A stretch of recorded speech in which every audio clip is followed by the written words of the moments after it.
Hola mga kacheka! Another day, another play. Nandito na naman ako upang maghatid sa inyo na masasayang ganap sa kalsada.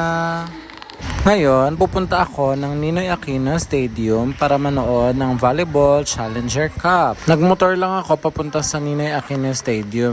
May dala po akong helmet dyan pero hindi na ako nagsuot dahil mula sa bahay namin ay isang kembot lang ang distansya ng Ninoy Aquino Stadium. At ayan na nga, inaabutan na kami ng complimentary ticket ni Sir Yul Binosa para makapasok kami sa loob.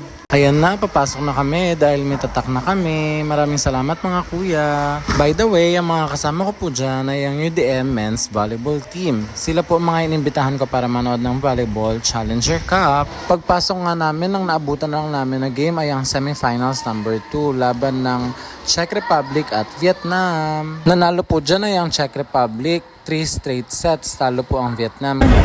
Ayan, dahil di kami nakapagpa-picture sa mga Vietnamese player and alas Pilipinas player, kaming dalawa na lang magpa-picture. Ayan mga kacheka, tapos na nga ang day 1 ng Volleyball Challenger Cup at nakita ko pa ito sa Sir Parinas. Nakasama niya si Jeric Pore na mga kasama ko sa National Referee Course. At nakita ko rin si Sir Ricky Palu kaya nagpa-picture na rin ako. At ayan mga kacheka, day 2 na po ng Volleyball Challenger Cup. Kasama ko po dito si Merlen, si Rogen, si Camille at si Angelo. Mga kalaro ko po sila sa volleyball. Hindi po ako masyado nakapag-video dito. Pagtapos po ng bronze medal finish ng Vietnam over Belgium, kumain po kami at inabot na lang po namin dito ay ang warm-up ng Puerto Rico at ng Czech Republic. Ayan mga kacheka, hindi na nga ako nakapag-video ng championship game dahil ang ganda ng laban.